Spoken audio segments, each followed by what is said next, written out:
ኪዳንን መጽሐፍት ነው፣ የብሉይ ኪዳንን ትምህርት ነው። ግን የሳቱት ነገር ምንድነው ያላችሁ እንደሆነ ብሉይ ኪዳን ስለ ወንጌሉ የሚናገረውን እውነት ስለሳቱ ሕግ ያስተምራሉ፣ ሕግ ይሰብካሉ። ጳውሎስ ወንጌሉን እንዲህ ብሎ ይናገራል።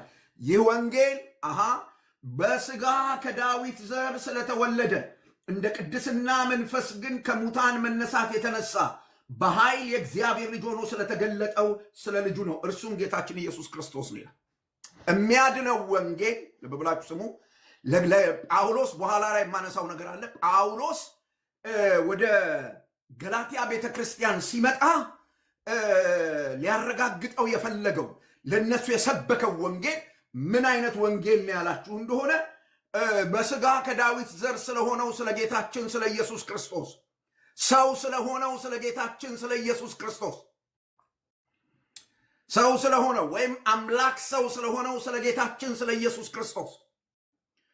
አንዳንድ የስህተት ትምህርት የሚያስተምሩ ሰዎች እንደዚህ ብለው ይናገራሉ፣ በጣም በሚዘገንን ሁኔታ ስጋው የአብ መቅደስ ነው ይላሉ። የት ጋር እንደዚህ እንደተጻፈ አላውቅም። የኢየሱስ ስጋ የአብ መቅደስ ነው የሚለው ትምህርት አጋንንታዊ ነው፣ አጋንንታዊ ነው፣ ወንጌል አይደለም። በእውነት ጳውሎስ አልሰበከውም፣ ከመጽሐፍ ቅዱስ አልመጣም። ምንጩን ልነግራችሁ እችላለሁ። የዚህ ወንጌል ምንጭ ተክለ ማርያም ገዛኸኝ የሚባሉ የስተት አስተማሪ ናቸው። ይህም በግልጽ ነው የምናወራው፣ ምክንያቱም የስተት ትምህርት እየተቃወም ስለሆነ ያለ ነው በእግዚአብሔር ቃል። ኦኬ። ወንጌሉ ግን በስጋ ከዳዊት ዘር ስለሆነው አምላክ ብቻ የነበረው እርሱ ክርስቶስ እግዚአብሔር ወልድ፣ በእግዚአብሔር ዘንድ የነበረው እግዚአብሔር ወልድ ሰው ሆነ፣ ሰውነትን ገንዘቡ አደረገ። ወንጌል ለምን ከተባለ ሰው ለማዳን። ይሄ ክርስቶስ ለሰው ሁሉ ኃጢአት ባለፈው ሳምንት እንዳየን ሐዋርያው ቅዱስ ጳውሎስ ምዕራፍ 1 ቁጥር 4 ላይ እንደተናገረ ስለ እኛ ኃጢአት በአባቱ ፈቃድ ራሱን ሰጠ፣ ሞተ፣ ተቀበረ። ከዚያስ በመንፈስ ቅዱስ ኃይል ከሙታን በመነሳት የእግዚአብሔር ልጅ መሆኑ የተገለጠው የእግዚአብሔር ክርስቶስ ነው። ወንጌሉ የእግዚአብሔር ወንጌል ነው።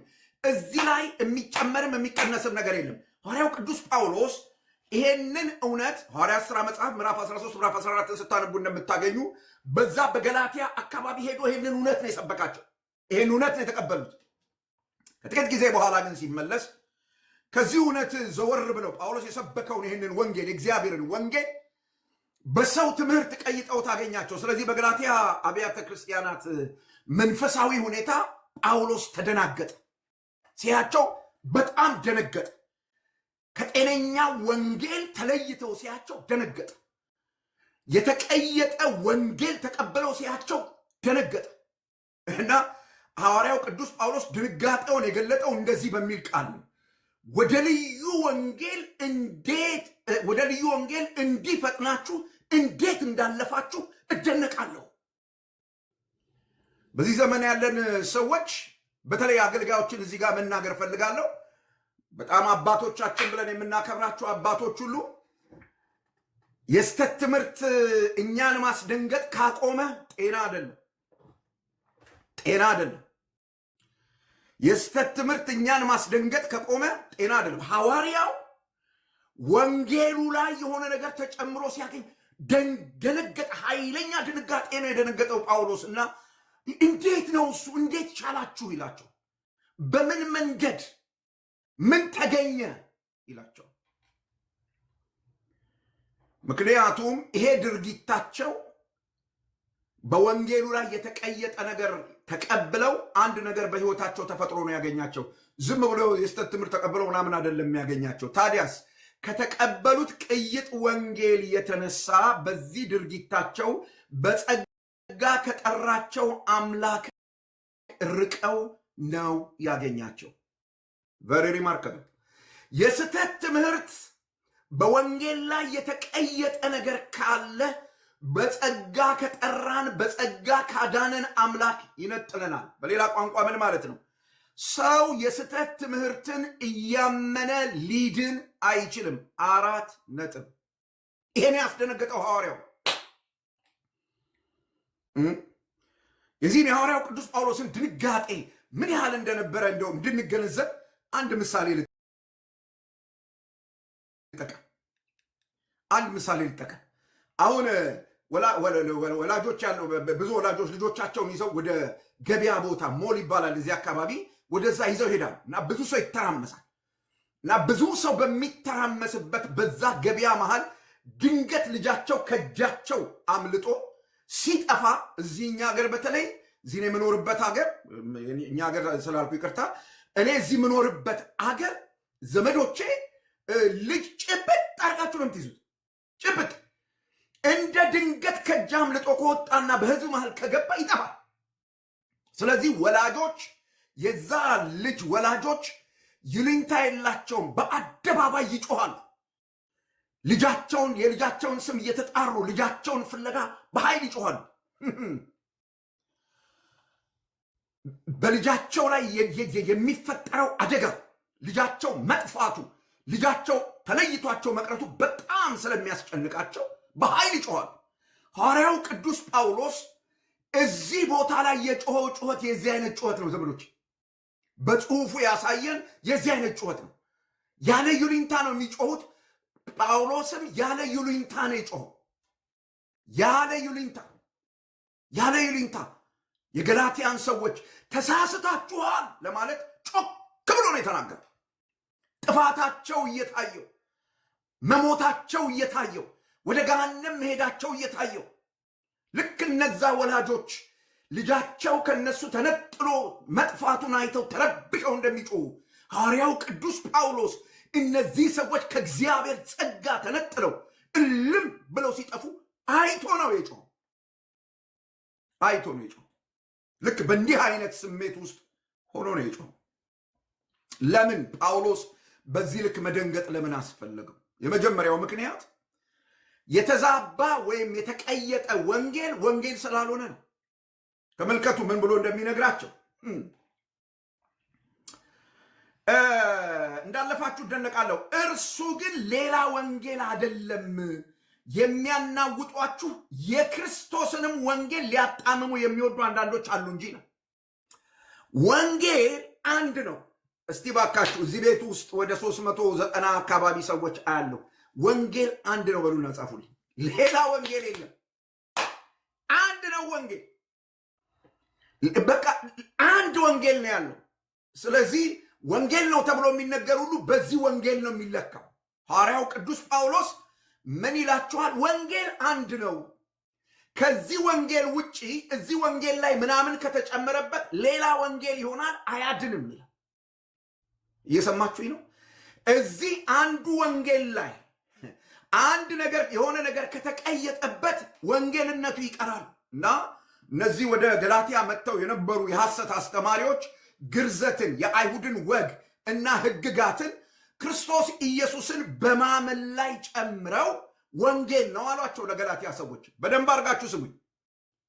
አሁን በሚዲያው ላይ የሚናኝ ትምህርት አለ አደል? በጣም ብዙ ውዝግብ የሚካሄድበት፣ በተለይ ወንድሜ ኤርቢ በጣም የሚሟገትበት፣ እነ ቢኒ እነ ብሩኬ በጣም የሚሟገቱበት እንደዚህ የሚል ትምህርት ክርስቶስ ብቻውን በቂ አይደለም፣ ወይም ክርስቶስ ኢየሱስ የሰራው የማዳን ስራ ለብቻው በቂ አይደለም የሚል ትምህርት ነው ወንድሜ ዳኒ የሚሟገቱበት። ገላትያ መጥቶ የነበረው ትምህርት ነው። ገላትያ መጥቶ የነበረው ትምህርት ምን የሚል ነው? የአይሁድን ወግ ህግጋቶቹ፣ እዛ ቤተ መቅደሱ ስለ አምልኮ የሚፈጸሙ ህግጋቶችን ማለት ነው። 10ሩን ህግጋት ማለት አይደለም። ቨሪ ሪማርከብል። ይህን በደንብ አስተውሉ። ጳውሎስ 10ሩን ህግጋት አይደለም እዚህ ያነሳ ያለ። እዛ ቤተ መቅደሱ ጋር ወደ እግዚአብሔር ለመቅረብ የአይሁድ ማህበረሰብ ወደ እግዚአብሔር ለመቅረብ መስዋዕቱን ለማምጣት ከእግዚአብሔር ጋር ህብረት ለማድረግ እንዲፈጽሙት የተሰጣቸውን ስርዓት ህግና ትእዛዝ ነው ጳውሎስ አያስፈልግም የሚለው። ግን እነዚህ ሐሰት አስተማሪዎች ይዘው የመጡት ወደ እግዚአብሔር ለመቅረብ በብሉይ ኪዳን ይደረግ የነበረውን ያንን እንስሳ ማረድ፣ ምንትስ ያለውን ስርዓት ህጉን ሁሉ መጠበቅ ያስፈልጋል። ክርስቶስ ሲደመር የአይሁድ ህግ ሲደመር የአይሁድ ወግ ይሆናል ደህንነት ወይም ድህነት። ይሄ ነበረ ትምህርቱ። እንዲህ አይነት ወንጌል ነበር ይዘው። ይሄ ወንጌል አይደለም። ሐዋርያውን ራሱን ይዞ ያስጮኸው ይሄ ነው። አንዳንድ ጊዜ ወንድሞቼ ስለ ወንጌል እንትን ሲያረጉ ምካቴ እምነት ሲሰሩ ሳያቸው ስሜታቸው ይገባኛል። በጣም ስሜታዊ ሆነው በጣም ጮኸው በጣም አልቅሰው ሲሉ ይገባኛል በደንብ። ልክ የጳውሎስ ስሜት ይሄን የነበሩ ዘመዶች፣ ወንጌል አንድ ነው። እነዚህ ሰዎች ይዘውት የመጡት ነገር ግን ይሄን የሚያዛባ ነበር። ስለዚህ ጳውሎስ 2 ጊዜ ደጋግሞ አንድ ኃይለ ቃል ተናገረ። ተመልከቱ። ወንጌሉን ስለተበረዘና እነዚህ ሰዎች የተበረዘ ወንጌል ስላመኑ 2 ጊዜ፣ አንዴ ቢሆን አፉን አዳልጦት ነው እንላለን። ግን ሆነ ብሎ 2 ጊዜ በጣም ኃይለኛ የሆነ ቃል ተናገረ። ምን የሚል ያላችሁ እንደሆነ ወንጌልን የሚቀይር ሁሉ የተረገመ ነው የሚል ቃል ተናገረ። ላንብብላችሁ። ነገር ግን እኛ ብንሆን ወይም ከሰማይ መልአክ ከሰበክንላችሁ ወንጌል የሚለይ ወንጌል ቢሰብክላችሁ የተረገመ ይሁን።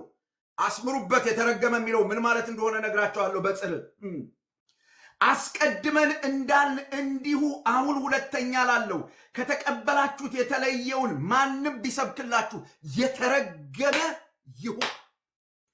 ይሄ በአማርኛችን የተረገመ ይሁን ተብሎ የተጠቀሰው ቃል አዲስ ኪዳን በተጻፈበት በመጀመሪያው ቋንቋ አናቴማ የሚል ቃል ነው። አናቴማ የሚል ቃል ትርጓሜው ምን ማለት ነው ያላችሁ እንደሆነ ከጸጋ ተለይቶ ለዘላለም ይጥፋ ማለት ነው። መድኃኔ ዓለም ክርስቶስ እየሰማችሁ ነው። ከጸጋ ተለይቶ ከእግዚአብሔር ጸጋ ተለይቶ ለዘላለም የጠፋ ይሁን ማለት ነው። የተረገመ ይሁን የሚለው ቃል ጳውሎስ በምን ያህል ጠንካራ ቃል እንደሚናገር እያያችሁ ነው። በምን ያህል ኃይለኛ ቃል እንደሚናገር እያያችሁ ነው። ወንጌሉን በተመለከተ የገላትያ ሰዎች ትክክለኛውን ወንጌል ትተውት ወደ ሌላ ቅይጥ ወደሆነ ወንጌል ሲሄዱ ወይም በወንጌሉ ላይ ሌላ ነገር መጥቶ የቀየጡትን ሰዎች በዚህ ኃይለ ቃል ነው የተናገረው። እርግጠኛ ነኝ ጳውሎስ እዚህ ቲክታክ ላይ ቢሆን ይቅርታ ይጠይቅ ነበር የምትሉት።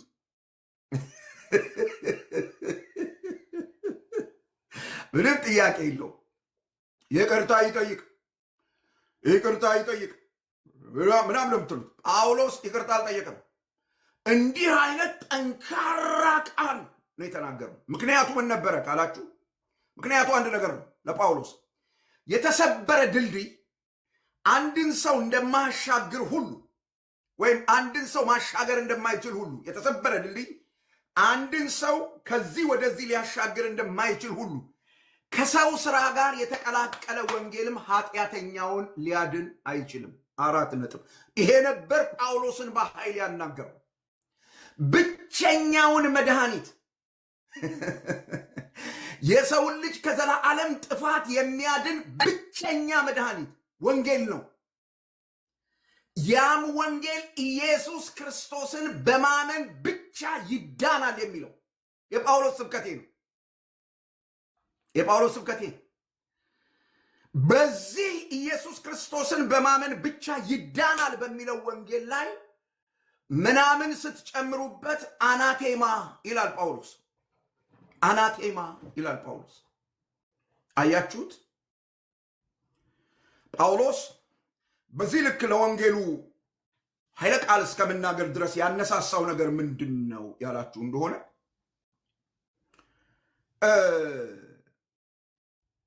ሐዋርያው ቅዱስ ጳውሎስ ሰውን ለማስደሰት የሚኖር አገልጋይ ስላልሆነ ነው። ጳውሎስ ምንድነው እሱ የውሳጣዊ መነሳሳቱ ሞቲቬት ያደረገው ነገር በዚህ ልክ እንዲሆን ያደረገው ነገር ምንድን ነው ያላችሁ እንደሆነ ሰዎችን ማስደሰት አልነበረም። አሁን ሰዎችን ላስደስት ነው። ቁጥር 10 ምን እንደሚል ሰውን ወይስ እግዚአብሔርን አሁን እሺ አሰኛለሁ ይላል። ይሄን የምናገረው በሰው ዘንድ ፓፓፓፓ ለመባል ነው ይላል ጳውሎስ። ኖ አይደለም። እሱ እኮ አርበኛ ምናምን ለመባል ነው አይደለም ይላል ጳውሎስ። አይደለም። ማንም ሰው ስለኔ እንዲደሰኩር ጀግናችን አንበሳችን ምናምን እንዲል አይደለም ይላል ጳውሎስ። ኖ እሱ አይደለም። እሱን እየሞከረ ነው።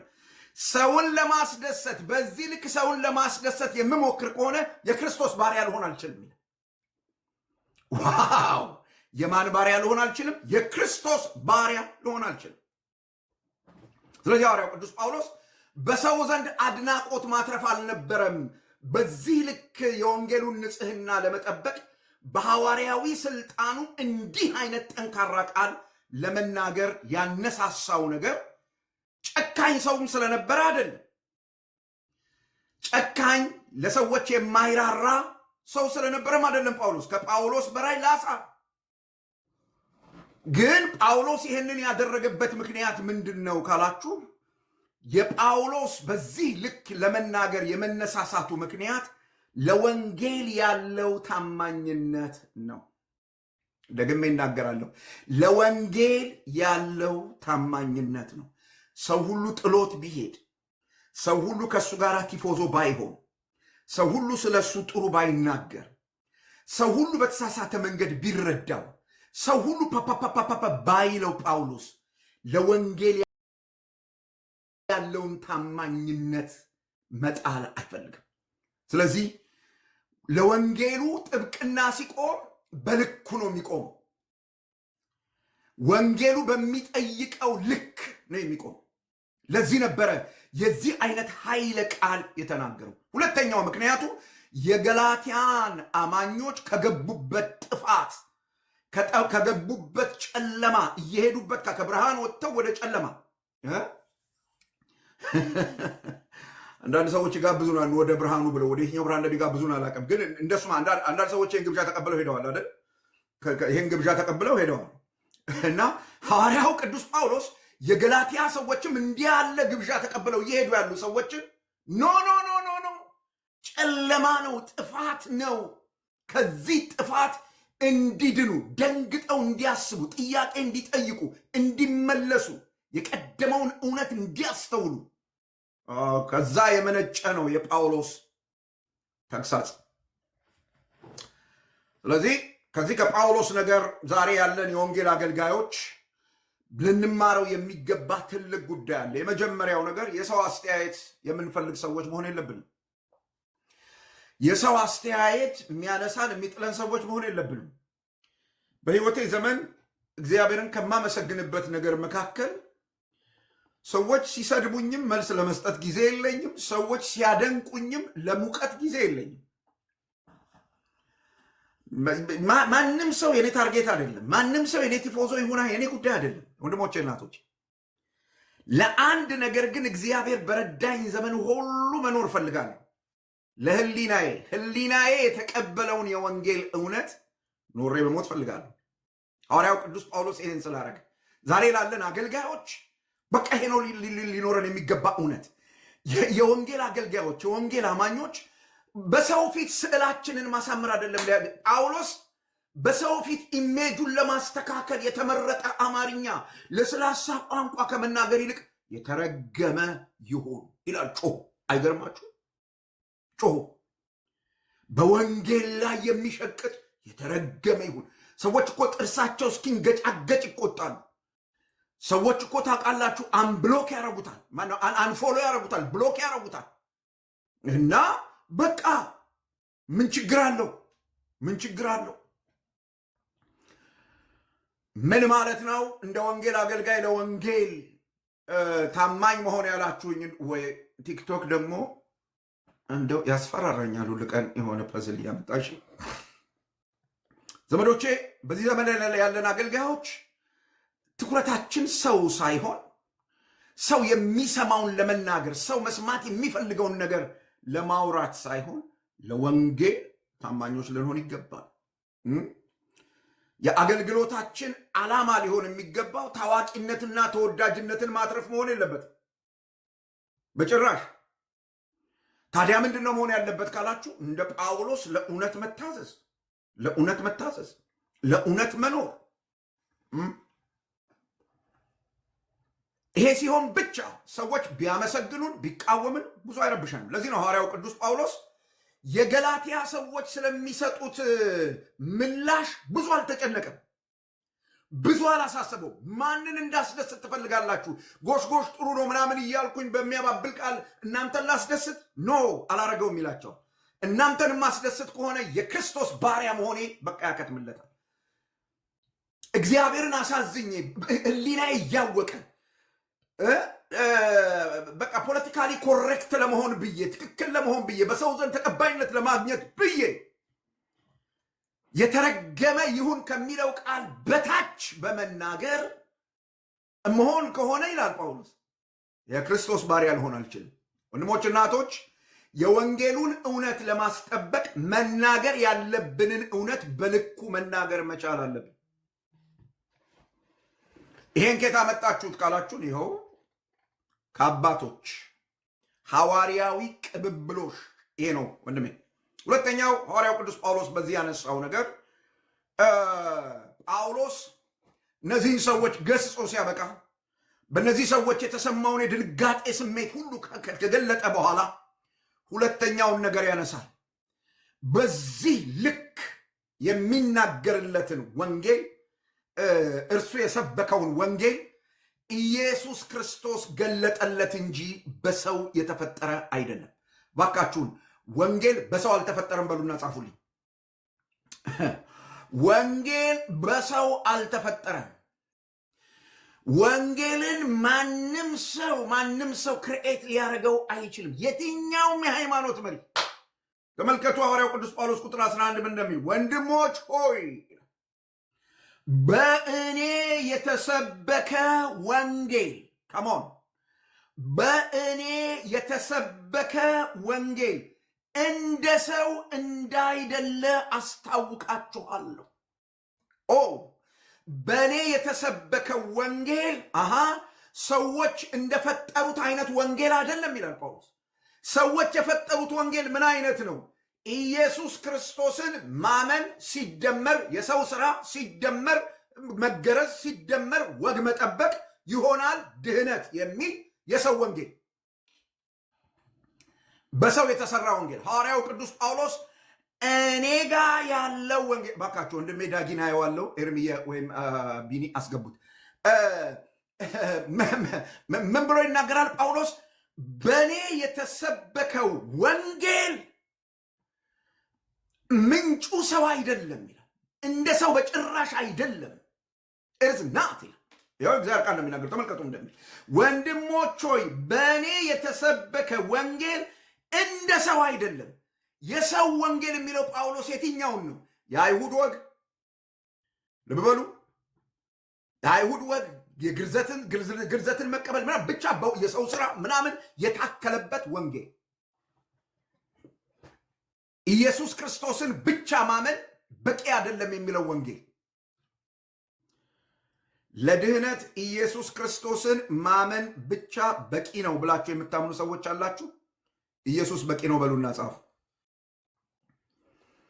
ኢየሱስ በቂ ነው በሉና ጻፉ። ዳጊዬን ለምን አታስገቡትም? ኢየሱስ በቂ ነው በሉና ጻፉ። ይሄው ዳጊ አንድ ቁጥር ጽፏል፣ ሳቡት። ኢየሱስ በቂ ነው። በቃ አለቀ። ምንም ሌላ የሚጨመር ነገር የለም። ለዚህ ነው የውላችሁ እነ ዳጊ እነ ቢኒ እነ ብሩኬ እነ ኤርሚ ተነስተው ሌሎች ነገሮች ልክ አይደሉም የሚሉት። ጥላቻ አይደለም፣ እንድንድን ነው። ኢየሱስ ብቻ በቂ ነው። ጳውሎስ ነው ያለው። በእኔ የተሰበከው ወንጌል እንደዚህ አይነት ነው ይላል ጳውሎስ።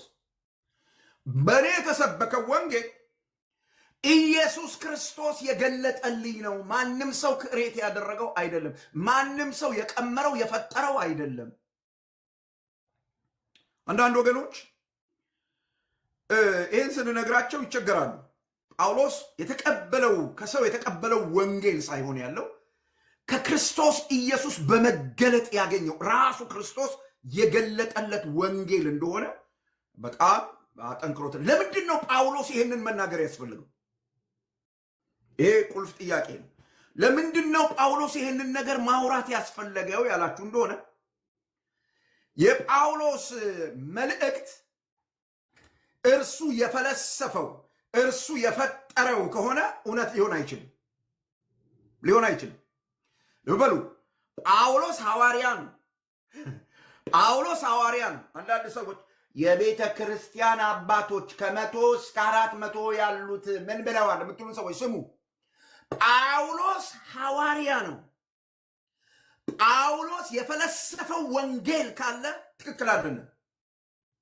ታዲያ ትክክሉ ወንጌል የትኛው ነው? ለጳውሎስ የተገለጠው። ሃሌሉያ! የሰማኸኝ ነው ብራዘር? ጳውሎስ የተገለጠለት ሐዋርያው ጳውሎስ ማለት ሐዋርያው ጳውሎስ ሶስተኛ ሰማይ ድረስ ሄዶ የነበረው ጳውሎስ የአዲስ ኪዳንን መጽሐፍ ምናልባት ከ90% በላይውን የጻፈው ሰው ጳውሎስ እሱ ወንጌልን አልፈለሰፈም። እሱ ወንጌልን ክሬት አላረገም። ወንጌል ተገለጠለት።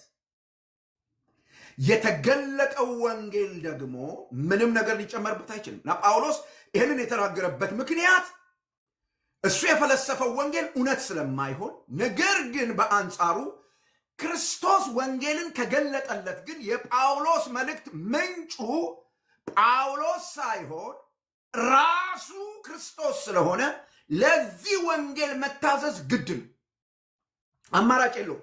ይኸው ተመልከቱም እንደሚል ወንድሞች ሆይ በእኔ የተሰበከ ወንጌል እንደ ሰው እንዳይደለ አስታውቃችኋለሁ። ኢየሱስ ክርስቶስ ገልጦልኛል እንጂ እኔ ከሰው አልተቀበልሁትምም አልተማርሁትምም ይላችኋል። በኋላ ላይ መጣበታለሁ። ዘመዶቼ እደጅ ያቆማችሁትን መኪናችሁን ጎረቤታችሁ መጥቶ ይሄን መኪና ከዚህ ጋር አንሳው ቢላችሁ ችላ ልትሉት ትችላላችሁ። ነገር ግን አንድ የፖሊስ መኮንን መጥቶ ይሄን መኪና ከዚህ አንሳ ቢላችሁ ከስልጣኑ የተነሳ ኢሚዲየትሊ ታዛችሁ መኪናውን ታነሳላችሁ። ግድ ነው። እሱን ካላረጋችሁ ብድራታችሁን ትቀበላላችሁ። ሐዋርያው ቅዱስ ጳውሎስ የተናገረው ወንጌል ከክርስቶስ የተቀበለው ስለሆነ ማንም ሰው ሊቀበለው ሊያምነው ይገባል። ይህንን ሐዋርያው ቅዱስ ጳውሎስ በሌላ የመልእክቱ ክፍል ላይ እንዴት አስረግጦ እንደተናገረው ተመልከቱ። በጢሞቴዎስ መጽሐፍ ሐዋርያው ቅዱስ ጳውሎስ በዚህ በአንደኛ ጢሞቴዎስ መጽሐፍ ምዕራፍ 1 ቁጥር 13 ጀምሮ ምን እንደሚል ተመልከቱ። አስቀድሞ ተሳዳቢና አሳዳጅ አንገላች ምንም ብሆን ይህን አደረገልኝ። ነገር ግን ሳላውቅ ባለማመን ስላደረግኩት ምሕረት አገኘው። የጌታችንም ጸጋ በክርስቶስ ኢየሱስ ካሉ ከእምነትና ከፍቅር ጋር አብልጦ በዛ። ኃጢአተኞችን ሊያድን ኧረ ጻፉልኝ እኔ ስናገር ኃጢአተኞችን ሊያድን ክርስቶስ ኢየሱስ እየሰማችሁ ነው። ኃጢአተኞችን ሊያድን ክርስቶስ ኢየሱስ ወደ ዓለም መጣ የሚለው ቃል አንደኛ የታመነ ነው። ሃሌሉያ! የፈለገ ነገር ብትል ይሄንን ካልተቀበልክ ወደ እግዚአብሔር መንግስት መግባት መዳን የሚባል ነገር የለም። አበቃ። ቅድም እንደነገርኳችሁ ምሳሌ ዘመዶቼ፣ ጎረቤታችሁ መኪናን አንሳ ቢላችሁ ችላ ልትሉት ትችላላችሁ። የፖሊስ መኮንን መጥቶ ግን አንሳ ሲላችሁ ወዲያው ታዛችሁ ካላነሳችሁ ብድራታችሁን እንደምትቀበሉ ሁሉ ኃጢአተኞችን ሊያድን ኢየሱስ ክርስቶስ ወደ ዓለም መጣ የሚለው ቃል የታመነ መሆኑን ከተቀበልክ ብድራትን ትቀበላለህ። ወንድሜ የፈለከውን ስራ ብትሰራ ተመልከተ እግዚአብሔር ቃል እንደሚል ከዛ የታመነ ነው ብቻ ብሎ አያቆምም። ጳውሎስ ምን እንደሚል ሁሉ እንዲቀበሉት የተገባ ነው። እንዴት? ከኃጢአተኞችም ዋነኛ እኔ ነኝ። ስለዚህ ግን የዘላለምን ሕይወት ለማግኘት በእርሱ ያምኑ ዘንድ ላላቸው ሰዎች ምሳሌ እንደሆን ኢየሱስ ክርስቶስ ዋና በመሆን በእኔ ላይ ትዕግስቱን ሁሉ ያሳይ ዘንድ ምሕረትን አገኘሁ ይላችኋል። አበቃ አበቃ። አያችሁት? ሐዋርያው ቅዱስ ጳውሎስ ይሄንን ነገር መናገር ያስፈለገው ለዚህ ነው። የወንጌልን ንጽህና ለመጠበቅ በግልጥ የተናገረው ነገር ይሄ ለሐዋርያው ቅዱስ ጳውሎስ ራሱ ክርስቶስ የገለጠለትን ወንጌል እላው ላይ ሌላ ነገር መጨመር ያጠፋል። ከሚያድነው ጸጋ ተለይተን የምንጠፋ ሰዎች እንድንሆን ያደርጋል። ጳውሎስ ለገላትያ ሰዎች የሚናገርበት ምክንያቱ ይሄ ነው። አናቴማ ስለሚሆንባቸው። ዋው! ጳውሎስ ከክርስቶስ የተቀበለው ወንጌል የተገለጠለት ወንጌል ሐዋርያቱ ያላስተማሩት ሌላም ሰው ያላስተማረው ወንጌል አልተማርኩትም፣ አልተቀበልኩትም ራሱ ነው የሰጠኝ ያለው ወንጌል የመለወጥ ኃይል አለው። እውነተኛው ወንጌል ይለውጣል ብራዘር። እውነተኛው ወንጌል ይለውጣል፣ ሌላ ሰው ያደርጋል። ዘመዶቼ በወንጌል ተነክቶ መለወጥ እንጂ ከአንደኛው የሃይማኖት ድርጅት ወደ ሌላኛው የሃይማኖት ድርጅት መሄድ ትክክለኞች ሊያደርገን አይችልም። በጣም በእርግጠኝነት ነግራችኋለሁ። ከኦርቶዶክስ ቤተ እምነት ፈልሳችሁ ወደ ወንጌል አማኞች ቤተ እምነት ብትመጡ ፋይዳ የለው።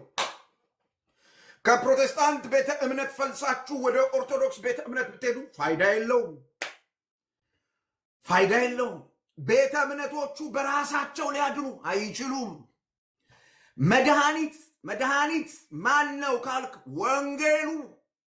ወንጌሉ እውነተኛውን ወንጌል ስታገኘው ለጳውሎስ የተገለጠው ወንጌል ወደ አንተ ሲመጣ ወንጌልን እንዳገኘኸው ወንጌልን እንደተቀበልከው ማስረጃው የሃይማኖት ለውጥ ማድረግ ሳይሆን ያንተ መለወጥ ነው።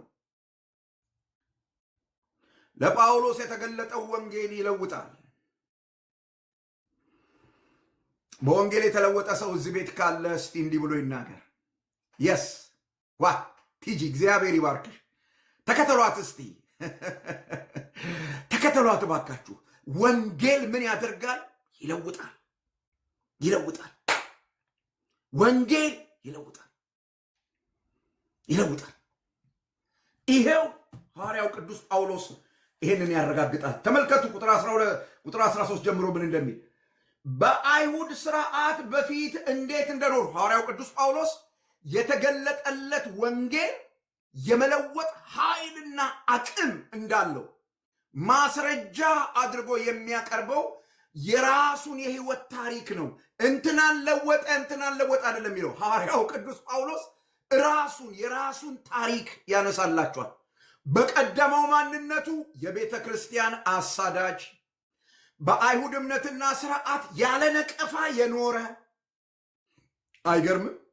በአይሁድ እምነትና ስርዓት ያለ ነቀፋ የኖረ ከእውነት ይልቅ የአይሁዳውያንን ወግ ይወድ የነበረ ሰው ነው።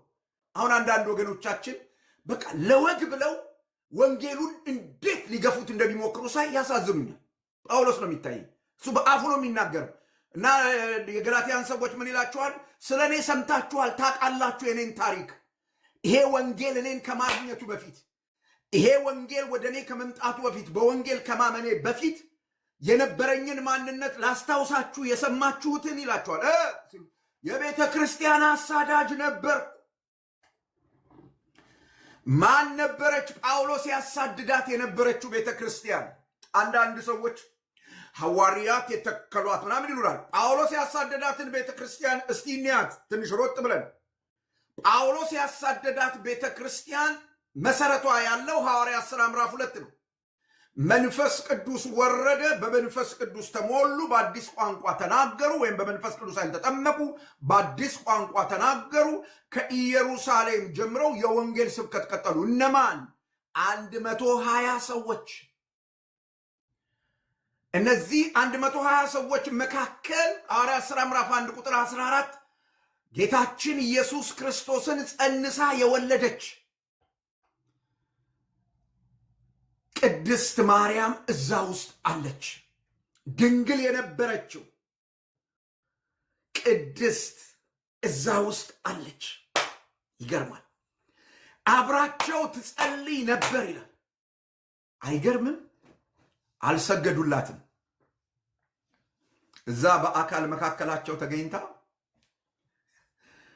እባክሽ ከልጅሽ አስታርቂን ከልጅሽ አማልጅን አላሏትም። ይሰማል? ኤርሚያስ ከችግር አለብህ በደንብ ስማይን። ይሰማል ፓስተር? በስዕል አይደለም በአካል መካከላቸው ነበረች። ጳውሎስ ያሳድዳት የነበረችው ቤተክርስቲያን ውስጥ አብራቸው ትጸልይ ነበር። እባክሽ ከልጅሽ ጋር አማልጅን አማልጅን አላሏትም። መንፈስ ቅዱስ በወረደ ቀን ከነርሱ ጋር ኢየሩሳሌም ቤተክርስቲያን ውስጥ ቁጭ ብላ ያ የእግዚአብሔር መንፈስ መጥቶ ካረፈባቸው በልሳን ከተናገሩ ሰዎች መካከል አንዷ ናት።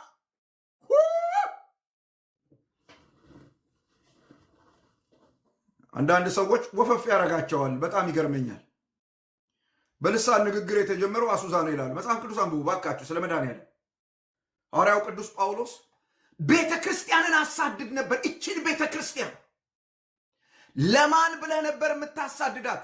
ለአይሁድ ሃይማኖት ቀንቼ፣ ለአይሁድ ወግ ቀንቼ ነበር ይህን አድርጌ ነበር። ይሄ ነበር ታሪኬ። ያለ ነቀፋ ነበር የምኖረው። ዝም ብሎ ማንም ሰው ስለ እኔ አውጥቶ ቲክቶክ ላይ ሊለጥፍ አይችልም ይላል ጳውሎስ። በጥንቃቄ በአይሁድ ወግና ስርዓት ሃይማኖት መሰረት የምኖር ሰው፣ ያለ ነቀፋ የምኖር ሰው ነበር። ለምን ቤተ ክርስቲያንን ታሳድዳታለህ? ከእውነት ይልቅ ሃይማኖቴን ስለምወድ፣ ከእውነት ይልቅ ሃይማኖቴን ስለምወድ፣ ከእውነት ይልቅ ሃይማኖቴ ስለሚቀርበኝ ይሄን አድርግ ነበር። ምን ማለት ነው ይሄ ካላችሁ፣ ጳውሎስ ኢየሱስን አይፈልገውም ነበር። በአጭር አማርኛ ጳውሎስ ይህን ሲዘረዝር ምን ማለት ነው? ኢየሱስን እኔ አልፈልገውም ነበር። እኔ ኖርበት የነበረው የህይወት መስመር ይሄ ነበር። የኔ ፍላጎት ይሄ ነበር። ሰምታችኋል። የሚገርም ነገር እኮ ነው የሚናገረው ጳውሎስ። አልፈልገውም ነበር አለ። ታዲያስ ኢየሱስ ግን እርሱን ፈልጎት መጣ። ሐዋርያት ሥራ ምዕራፍ 9 ሃሌሉያ። እና እንዲህ አለው፣ የሚያሳድደው ቤተ ክርስቲያንን ነው። ኢየሱስ እንዲህ አለው፣ ለምን ታሳድደኛል? ለምን ታሳድደኛል? የመውጊያውን ብረት ብትቃወም ይብስብሃል። እና ጳውሎስ ምንድን ነው እያላቸው ያለው ያላችሁ እንደሆነ ሳልፈልገው ፈልጎኝ ነው የመጣው። እኔ እንደምታዩት ከሱ ጋር አጌንስት ሆኜ በጠላትነት ነበር የምኖረው እና መጥቶ አገኘና ለወጠኝ። ተመልከቱ፣ የእግዚአብሔር ቀምደኝ በአይሁድ ስርዓት በፊት እንዴት እንደኖርሁ ሰምታችኋልና የእግዚአብሔርን ቤተ ክርስቲያን ያለ ልክ ይላል። አይገርማችሁ? ያሳድዳት ያለ ልክ አሳድድና አጠፋ ነበር። ያጠፋቸው ቤተ ክርስቲያናት አሉት። የሚገርም ነገር ነው። ለአባቶችም ወግ ከመጠን ይልቅ እየቀናው በወገኔ ዘንድ በዘመኔ ካሉ ብዙዎችን በአይሁድ ስርዓት እበልጥ ነበር። ነገር ግን የአብ ስም የተባረከ ይሁን። ነገር ግን ይላል ጳውሎስ አንድ መንደር ውስጥ ይኖር የነበረ አንድ ክፉ ሌባ ጨካኝ የነበረ ሰው፣ እውነተኛ ታሪክ ነው የምነግራችሁ። ጌታ ኢየሱስ ክርስቶስን አገኘ። ጌታ ኢየሱስን ተቀበለ። በክርስቶስ ዳነ እና ያሱ ሲመጣ የሰፈሩ ሰዎች ዝናቡ መጣ እያሉ ልብስ የተሰጣ ልብስ መሰብሰብ ሁሉ አቆሙ። ሰላም ሆነ። ሰፈሩ ጤና ሆነ እና ግራ ገባቸውና ይሄ ሰውዬ ምን ሆኖ ነው እንደዚህ ሆነው እያሉ እየጠየቁ እያለ ጭራሽ የወንጌል አገልጋይ ሆኖ አገኙት። ወንጌልን ሲያገለግል ደግሞ አዩት። ወንጌልን ሲናገር ልክ እንደ ጳውሎስ አዩት። በጣም ግራ ስለተጋቡ የመንደሩ ሰዎች መጥተው አንድ ጥያቄ ጠየቁት። ስማ አሉት፣ እኛ ስናቅህ ዝናቡ መጣነህ፣ እኛ ስናቅህ የክፋት አከፋፋይ ነህ። ምን ሁነህ ነው እንደዚህ የተለወጥከውና ደግሞ የወንጌል ሰባኪ የሆንከው? እንዴት ነው? እንዴት ቻልክ? እንዳንተ አይነት ሰው ወንጌል ሊናገር ይችላል? ብቃቱን ከየት አመጣኸው? እግዜሩ እንዴት ይቅር አለህ? እግዚአብሔር እንዴት ማረህ? እና ሰውየው ሲናገር ደግሞ መልአኩ ገብርኤል ተለማምኖልኝ ጾሜ ጸልዬ ሃይማኖቴን ቀይሬ አይደለም ያለው። ሰውየው ሲናገር ለዚህ አለ፣ ወደ ጨለማ ሮጥ ነበር አለ። የቀደመውን ሕይወቱን ሲናገር ልክ እንደ ጳውሎስ ወደ ጨለማ ሮጥ ነበር፣ አሁን ግን አንድ ሰው ወደ ብርሃን እየጎተተኝ ነው። የተለወጥኩት በዚህ ምክንያት ነው። ያ ሰው የእግዚአብሔር ልጅ ኢየሱስ ክርስቶስ ይባላል። ሃሌሉያ። ጳውሎስንም ይሄ ነው የገጠመው ነገር።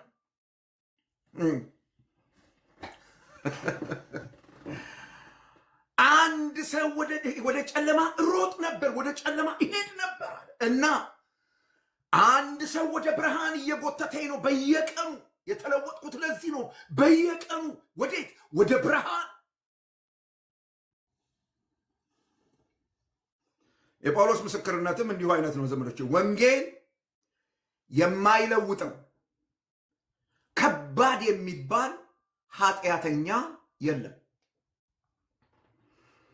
ወንጌል የማይለውጠው እውነተኛ ወንጌል፣ በጳውሎስ የተሰበከው ወንጌል፣ ለጳውሎስ የተገለጠው ወንጌል የማይለውጠው አይለወጥም የሚባል ከባድ የሚባል ኃጢአተኛ የለም።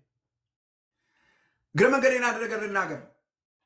ዛሬ ሊለወጡ አይችሉም ብላችሁ የምታስቧቸው ሰዎች ካሉ ዘመዶቼ ተስፋ እንዳትቆርጡባቸው። ይሄ የእውነት ወንጌል እንዲነካቸው ይሄንን የእውነት ወንጌል ሳትቀይጡ ንገሯቸው፣ ጸልዩላቸው። ወየው ያገኛቸው ቀን። ለምን ያላችሁኝ፣ ለምን ነው ተስፋ ማንቆርጠው ያላችሁኝ እንደሆነ ያለፈ ታሪካቸው የሚኖሩበት ጨለማ ለእግዚአብሔር የማዳን ጸጋ የሚከብድ አይደለም። የእግዚአብሔር የማዳኑ ጸጋ ያን ጨለማ አልፎ ይገባል። ሃሌሉያ። አልፎ ይደርሳል። ጳውሎስን ማን ወንድ ነበር የሚሰብከው? ማን ወንድ ነበር ወደ ጌታ የሚያመጣው? ነገር ግን የእግዚአብሔር የማዳን ጸጋ፣ ይኸው እሱ እንዲህ ብሎ ይናገራል። ተመልከቱ።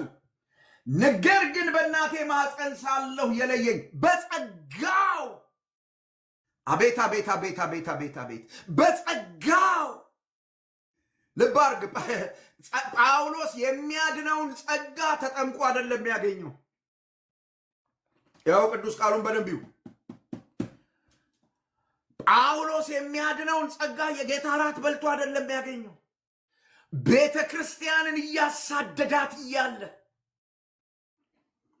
ቤተ ክርስቲያንን እያሳደዳት እያለ ክርስቶስን እያሳደደ እያለ ሃሌሉያ፣ ይሄ ጸጋ አገኘው። ጸጋው ሊለውጠው የማይችለው ኃጢአተኛ የለም። የጳውሎስ ምስክርነት ኃይለኛ የወንጌል አገልግሎት መመሪያ ነው ዘመዶች። ለጳውሎስ የተገለጠው ወንጌል፣ በጳውሎስ የተሰበከው ወንጌል ኃጢአተኛውን ይለውጣል። ሃይማኖቱን ሳይሆን ሰውየውን ይለውጠዋል። ዋው! ሐዋርያው ቅዱስ ጳውሎስ ሌላው የሚያነሳላቸው ነገር ለእርሱ የተገለጠው ወንጌል፣ እርሱን የለወጠው ወንጌል። ይሄንን ወንጌል ጳውሎስ ለምን ሰበከው?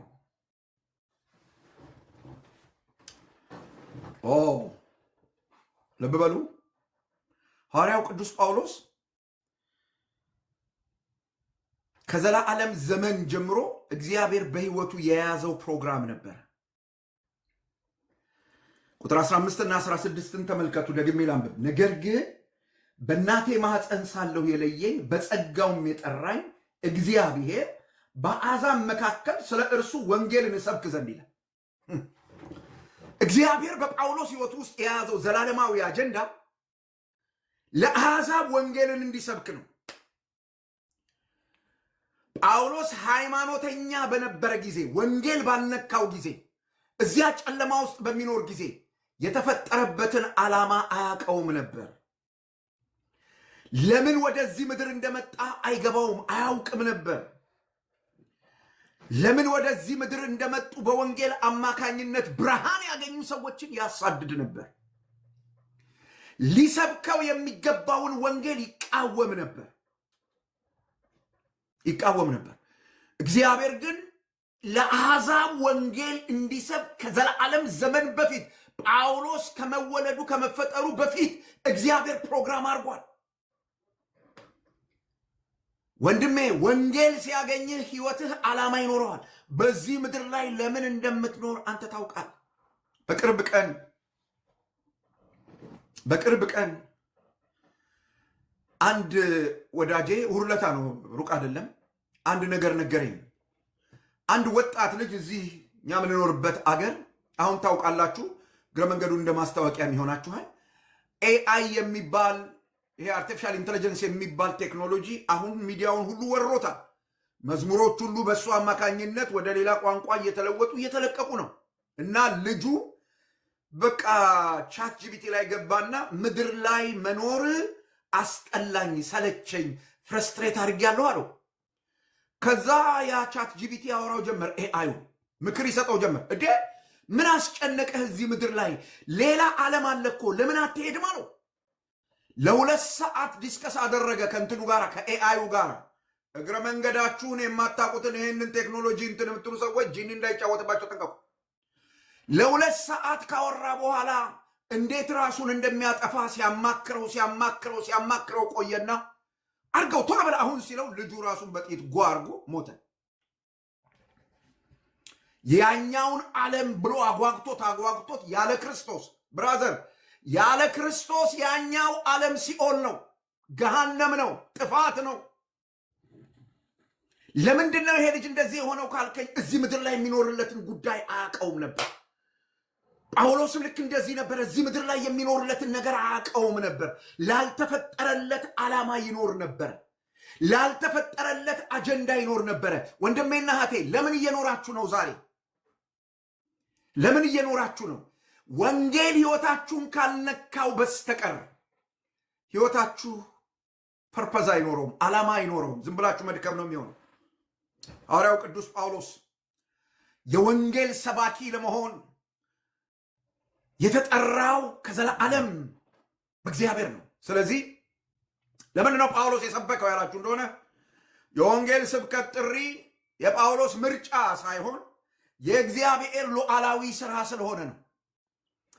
ወንጌልን እንድትሰብኩ እግዚአብሔር በሕይወታችሁ ጥሪ አስቀምጦ ስለ ወንጌል የምትኖሩ ሰዎች ዛሬ ደጋፊም ባይኖራችሁ በዚህ ተጽናኑ። አንዳንድ ሰዎች ሊጠይቋችሁ ይችላሉ። ዝም አትልም ወይ? ለምን ወንጌል ትሰብካለህ? ለምን ጭጭ አትልም ይላሉ። እንዴት ጭጭ ይባላል? ሐዋርያው ጳውሎስ ጭጭ በል ስትሉት እኔ ምን ላድርግ ይላችኋል።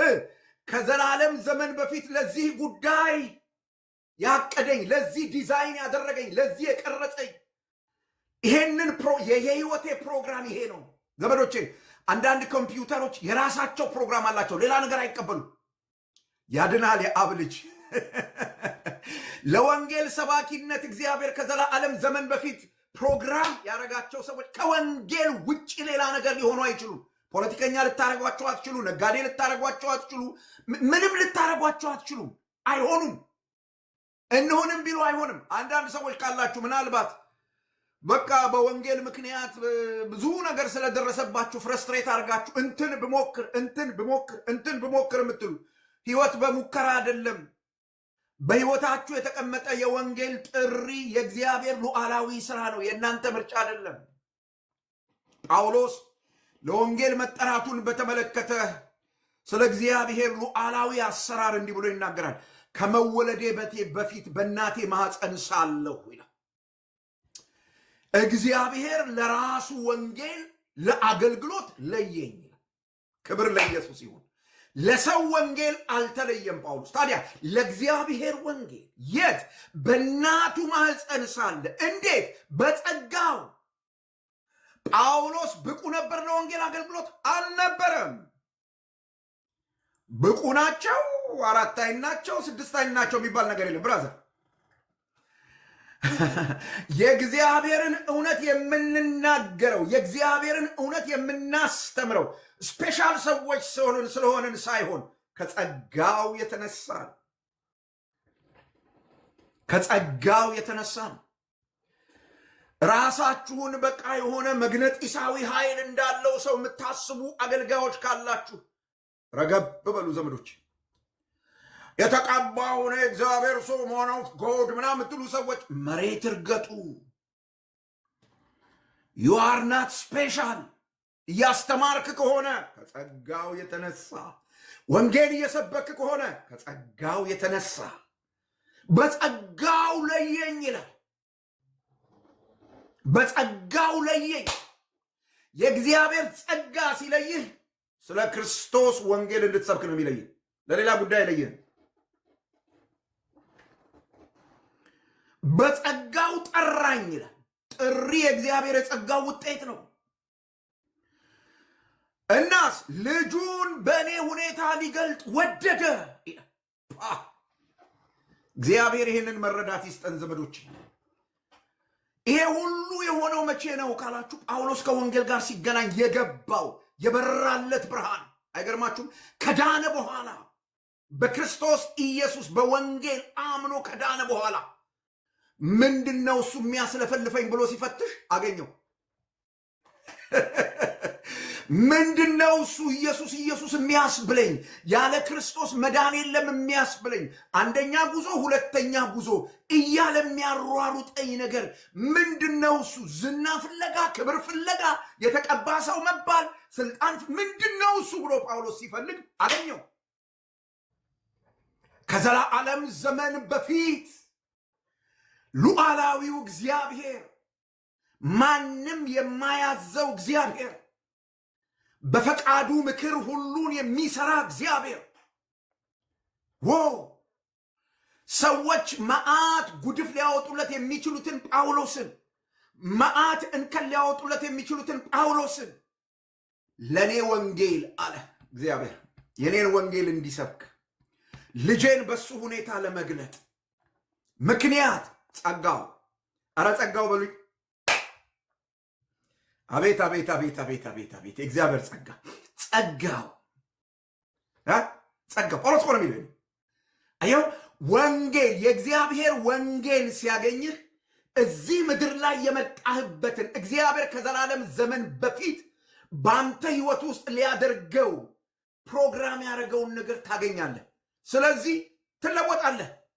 ሌላው የጫነብህ፣ ሰይጣን የጫነብህ፣ ባህል የጫነብህ፣ ሃይማኖት የጫነብህ ፕሮግራም በሙሉ ይበላሻል። ሶፍትዌሩ በሙሉ ይበላሻል። የእግዚአብሔር ስም የተባረከ ይሁን።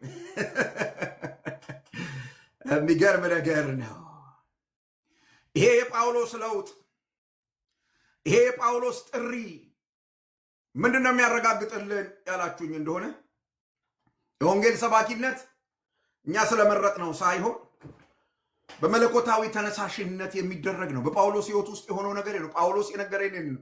እኔ የማስተምረውን ወንጌል የምሰብከውን ወንጌል ነው ፈልጌው አይደለም፣ አልፈልገው ነበር። ደማስቆ አግኝቶኝ ለዚህ ነገር እንደሆነ ያደረገኝ እሱ ራሱ ነው።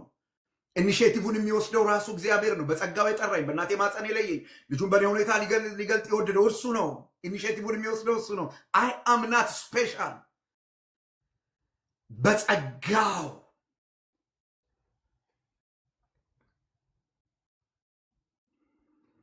ዘመዶቼ የእግዚአብሔር ጥሪ እግረ መንገድ የሚመጣ አይደለም።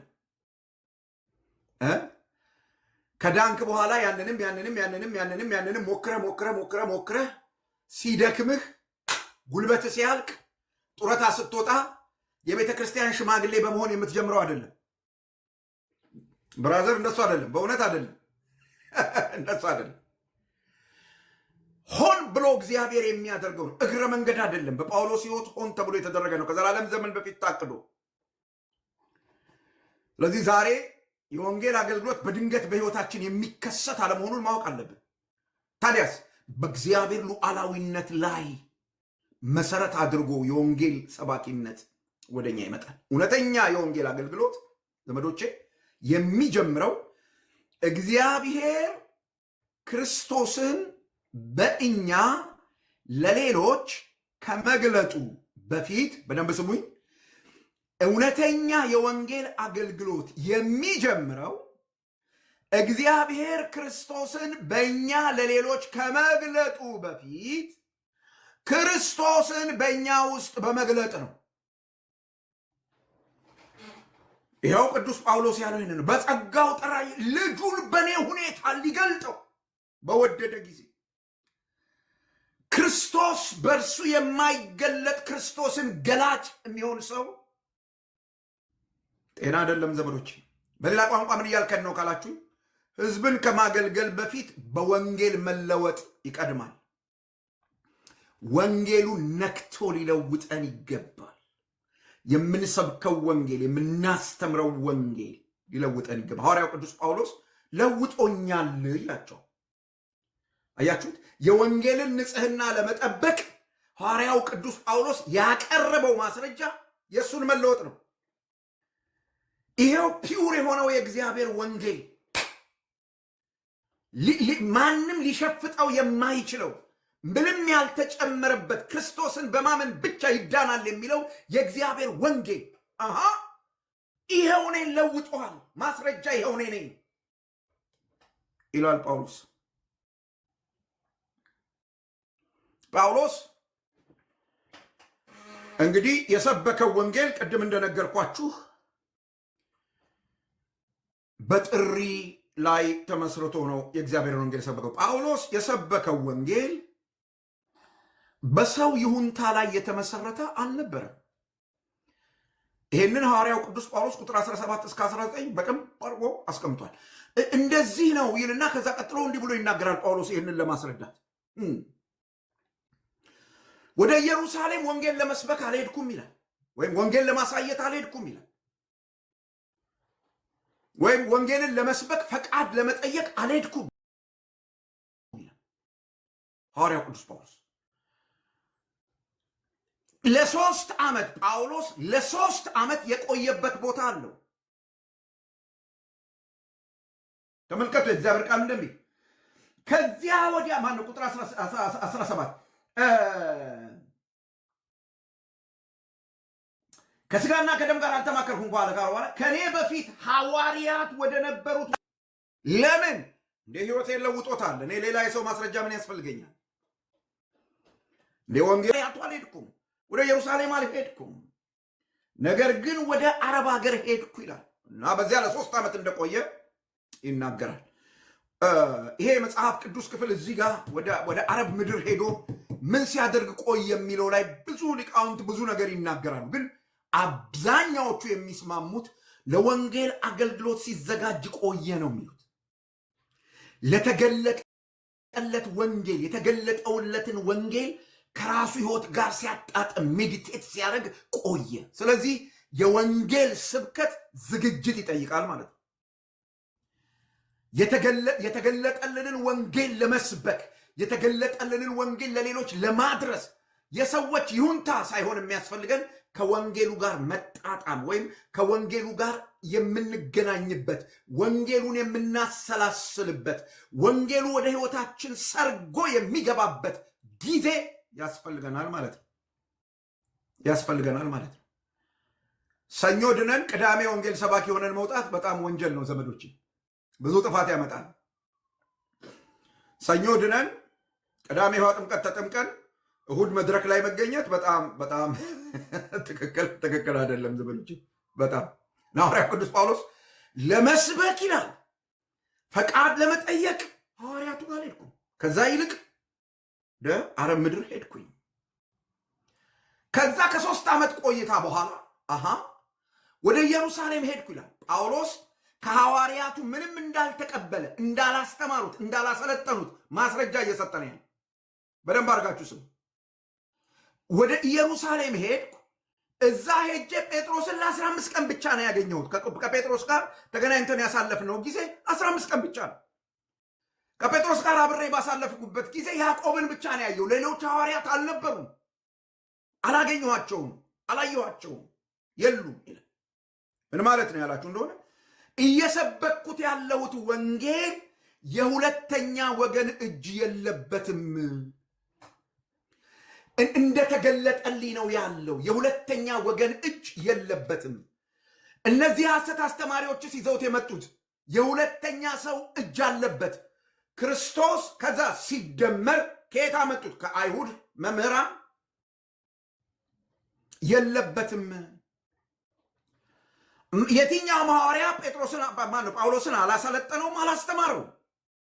ነገር ግን ወንጌሉን ክርስቶስ ራሱ ገልጦለታል ዘመዶች። ስለዚህ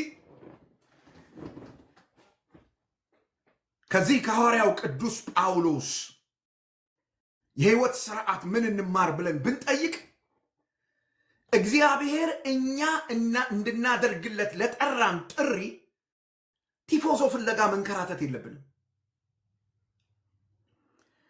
ቲፎዞ ፍለጋ፣ የሰው ፈቃድ ፍለጋ ምንም አያስፈልገንም። መሰልጠን መማር ጠቃሚ ነው፣ ክፉ አይደለም። ጥሪ ግን ከእግዚአብሔር ዘንድ ነው። ስለዚህ መታዘዝ ነው። የጠራህን ጳውሎስ ይህንን ያደረገው የጠራውን ታዘዘው። አያችሁ፣ በጳውሎስ ሕይወት ውስጥ ወንጌሉ ለእግዚአብሔር ጥሪ መታዘዝን አምጥቶ ነበር። እውነተኛው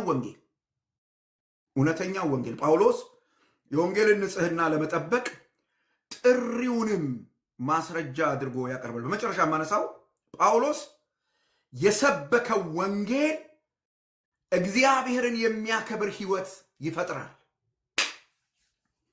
ለጳውሎስ የተገለጠው ጳውሎስ የሰበከው ወንጌል ቁጥር 20 እና 24 ላይ የምታገኙት እግዚአብሔር የሚከብርበትን ሕይወት ይፈጥራል። ቅዱስ ጳውሎስ ለነ ገላትያ ሰዎች ሲጽፍላቸው አንድ ነገር አድርጓል። ስለዚህ ስለሚጽፍላቸው እስካሁን ስላወራሁት እውነት ቀጥሎም ከምዕራፍ 2 በኋላ ስለሚያወራው እውነት አንድ ነገር ይነግራቸዋል። ሐዋርያው ቅዱስ ጳውሎስ እየተከላከለለት እየመከተው ንጽሕናውን እየጠበቀለት ስላለው ወንጌል እርግጠኞች እንዲሆኑ እንደዚህ ይላቸዋል። ስለዚህ ስለምጽፍላችሁ ነገር በእግዚአብሔር ፊት አልዋሽም። ስለ ሰው ግድ የለኝም፣ በእግዚአብሔር ፊት ግን አልዋሽም። ምን ማለቱ ነው? ወንጌሉ ተገልጦልኛል፣ ወንጌሉ ለውጦኛል፣ ለወንጌሉ ተጠርቻለሁ ነው እያለ ያለ። የሰማችሁ ነው። አልዋሻችሁም፣ እግዚአብሔር ምስክሬ ነው ይላችኋል ቁጥር 20 ላይ። ከዛ በኋላ የሄደበትን መስመር ይነግራችኋል። ከኢየሩሳሌም ርቆ በሶሪያና በኪልቅያ አካባቢ ሄዶ ማገልገሉን ያወራል። ከዚያ ቀጥሎ ቁጥር 22 ላይ ደግሞ እንደዚህ ብሎ ይነግራችኋል። የይሁዳ አብያተ ክርስቲያናት እሱን ፊቱን አይተውት እንደማያውቁ አግኝተውት እንደማያውቁ እሱን ይናገራል። ቁጥር 23 ላይ ስለ ጳውሎስ እንደሰሙ ይነግራቸዋል። ስለ ጳውሎስ የሰሙት ምንድን ነው? እሱ መዳኑን ስለ ጳውሎስ የሰሙት መዳኑን እንደሆነ ያረጋገጠላቸው እንደዚህ ብለው ተናገሩ ብሎ ነው ጳውሎስ። እነርሱን ያሳድድ የነበረው እርሱ አሁን ግን ሊያጠፋው የሞከረውን እምነት እየሰበከው ነው ብለው አግራሞት ሞላባቸው። አይገርምም?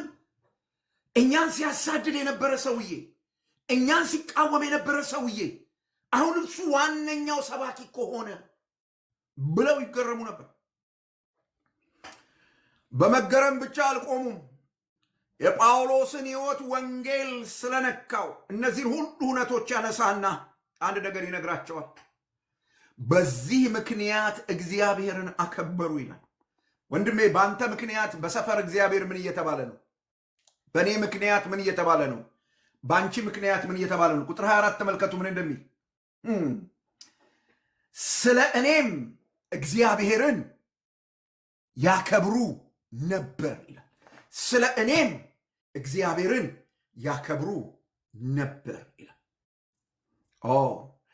ጳውሎስ የሰበከው ወንጌል ለእግዚአብሔር ክብር የሆነ ሕይወት እንድንኖር ያስችለናል። ሰዎች በእኛ ምክንያት እግዚአብሔርን እንዲያከብሩ፣ ሰዎች በእኛ ምክንያት ለእግዚአብሔር ክብር እንዲያመጡ፣ ይገርማል ተለወጠ እኮ እንዲሉ ማለት ነው። በእውነተኛ ወንጌል መነካት እና የእውነተኛ ወንጌል አገልግሎት ምን ይፈጥራል ካላችሁ፣ ሰዎች በእኛ ምክንያት እግዚአብሔርን እንዲያከብሩት ያደርጋቸው እንጂ እኛን እንዲያከብሩ አያረጋቸው። ልብ በሉ ዘመዶች፣ እውነተኛ ወንጌል ሲነካን፣ በእውነተኛው ወንጌል ስንለወጥ እውነተኛውን ወንጌል ማገልገል ስንጀምር ሰዎች በእኛ ምክንያት እግዚአብሔርን ያከብራሉ እንጂ እኛን አያከብሩም። የእኛን ስም እንደ ዓላማ ሰንደቅ ይዘውት አይሮጡም። እንደሱ አይደለም የሚሆነው። በጳውሎስ ሕይወት እሱ አልሆነም። ወንጌል ሲበረዝ ነው እንደሱ አይነት ነገር የሚመጣው። በወንጌሉ ላይ የሆነ ነገር ሲጨመር ነው። ንጹሕ ወንጌል ከሆነ የሚያጎላው ኢየሱስ ክርስቶስን ብቻ ነው። በአንተ ሕይወት ሰዎች የሚገረሙት አሪፍ መኪና ስትነዳ አይደለም፣ እንደሱም ሊነዱት ስለሚችሉ ወንጌል ለውጦ ሲያዩ ለእግዚአብሔር ክብር ያመጣሉ። ዋው ይላል፣ ዋው ይላል። መለወጥ ይቻላል፣ ምን ተፈጠረ ይላሉ ሰዎች። በጳውሎስ ሕይወት የሆነው ነገር ይሄ ነበረ ዘመዶች። የተለወጠ ሕይወት ከምንሰብከው ታላቅ ስብከት የላቀ ነው ዘመዶች። ደግሜ ልንገራችሁ ይችን ቃል፣ የተለወጠ ሕይወት መኖር ከምንሰብከው ታላቅ ስብከት ይልቅ የላቀ ነው፣ ከፍ ያለ ነው። ሰዎች ዲናይ ሊያደርጉት አይችሉም። በጳውሎስ ሕይወት የሆነው ነገር ይህ ነው። በኢየሩሳሌም በይሁዳ አካባቢ የነበሩ ሰዎች ተገረሙ። ዋት እግዚአብሔር ይሄን ሰው ለወጠው፣ ይገርማል። የወንጌል ምስክር እስኪሆን ድረስ ጳውሎስ የተመሰከረለት ጠላ መጠጣት አቁሞ ኮካኮላ ስለጀመረ አይደለም። ልጁን እግዚአብሔር በሱ ሁኔታ ገልጦ ወንጌል የሚሄድበት የወንጌል እግር ስለሆነ ነው። ብራዘር እናጠቃል። እንግዲህ ሐዋርያው ቅዱስ ጳውሎስ በዚህ በገላትያ መጽሐፍ ምዕራፍ 1 ላይ የወንጌልን ንጽሕና ለመጠበቅ በሁለት ዋና ነገሮች ላይ ሙግቱ እንዲያጠነጥን ያደርጋል። ቨሪ ሪማርከብል። ባለፈው ሳምንት እና ዛሬ ያወራነው ነገር ሐዋርያው ቅዱስ ጳውሎስ በምዕራፍ 1 ላይ የወንጌልን ንጽሕና ለመጠበቅ ሙግቱን በሁለት ዋና ነገሮች ላይ እንዲያጠነጥኑ አድርጓል። አንደኛው የእሱን ሐዋርያዊ ስልጣን በማጽናት ላይ፣ ሁለተኛው የወንጌልን አለመለወጥ በማጽናት ላይ። እነዚህ ሁለቱ የጳውሎስ አሁን እስካሁን ሳወራ የነበረው የጳውሎስ የሙግቱ ሁለት ፒላሮች፣ ዋና ነገሮች፣ ማጠንጠኛዎች እነዚህ ሁለቱ ነበሩ። የወንጌልን ንጽሕና በእነዚህ ሁለት ማጠንጠኛዎች ላይ ሆኖ የወንጌልን ንጽሕና ጳውሎስ እንዴት እንደጠበቀ ነው የገላትያ መጽሐፍ ምዕራፍ 1 የሚያሳየን። ጳውሎስ ይህንን ሲያደርግ ያነሳቸው አንኳር እውነቶች አሉ። አንደኛው ወንጌል የእግዚአብሔር እንጂ የሰው አይደለም የሚል ነው። የወንጌል ምንጩ እግዚአብሔር መሆኑን አጉልቶ ማሳየት ነው። ሁለተኛው ወንጌል በኢየሱስ ክርስቶስ ተገለጠ እንጂ የሰው ፈጠራ አይደለም የሚል ነው። በቃ የገላትያን መጽሐፍ ስታጠና፣ ምዕራፍ 1ን ስታጠና እነዚህን እውነቶች ነው የምታየው። ወንጌል ኃጢአተኞችን ይለውጣል፣ ክርስቶስ ብቻውን ኃጢአተኞችን ይለውጣል የሚል ነገር ነው የምታየው እንጂ ክርስቶስ ሲደመር እንትና ሲደመር ምናምን ሲደመር አታይም። የለም። ገላትያ መጽሐፍ ምዕራፍ 1 ይሄ። ስለዚህ የሐዋርያው ትምህርት አይደለም፣ ሐዋርያዊ ሊባልም አይችልም። ክርስቶስ ሲደመር የሚለው ሐዋርያዊ ሊሆን አይችልም። ቤተ እምነታዊ ሊሆን ይችላል፣ ሐዋርያዊ ግን ሊሆን አይችልም። ሌላኛው የምታገኙት ነገር የወንጌል ጥሪ በእግዚአብሔር ሉዓላዊነት ላይ ብቻ የተመሰረተ ነው የሚል። በእግዚአብሔር ሉዓላዊነት ላይ ሉዓላዊው እግዚአብሔር ነው ለወንጌል ሰውን የሚጠራ። ያነሳው ማስረጃ ይሄ ነው። እነዚህን ሁለት ሙግቶቹን ለማጽናት ሐዋርያው ቅዱስ ጳውሎስ ሌላኛው ሐዋርያው ቅዱስ ጳውሎስ በዚህ በገላትያ መጽሐፍ ምዕራፍ 1 ሙግቶቹን ለማጽናት ያነሳው ነገር ምንድነው ካላችሁ፣ ወንጌል በሰው ይሁንታ ላይ የተመሰረተ አይደለም፣ ወይም የወንጌል ስብከት በሰው ይሁንታ ላይ በሰው ፈቃድ ላይ የተመሰረተ አይደለም። ማንም ፈቀደ፣ ማንም እሺ ያለ፣ ማንም መረጠ አልመረጠ፣ ከተጠራ ወንጌል መስበክ አለብን። መንግስት ባይፈቅድስ ትሞታለህ እንጂ ወንጌል ይሰበካል። ትሞታለህ እንጂ ወንጌል ይሰበካል። የየትኛውንም የሃይማኖት ድርጅት ፈቃድ ወንጌል ለመስበክ አይጠየቅም። የትኛውም ሐዋርያ ወንጌልን ለመስበክ ፈቃድ አይጠየቅም። ለምን? ወንጌል እግዚአብሔር ነው። ታዲያ ምንድን ነው ማረጋገጥ ያለብኝ? ወንጌሉን እንድሰብከው እግዚአብሔር ጠርቶኛል ወይ? ያነሳው ጳውሎስ ሄድን ነው። የማንም ይሁንታ አያስፈልገው። በመጨረሻ ጳውሎስ ያነሳው ነገር ወንጌል፣ እውነተኛው ወንጌል እግዚአብሔርን የሚያከብር ህይወት ይፈጥራል ብሎ ነው የነገረው። እንግዲህ የወንጌልን ንጽህና ለመጠበቅ ሐዋርያው ቅዱስ ጳውሎስ በገላትያ መጽሐፍ ምዕራፍ 1 ላይ የሙግቶቹ ዋነኛ ማጠንጠኛዎች የእርሱን ሐዋርያዊ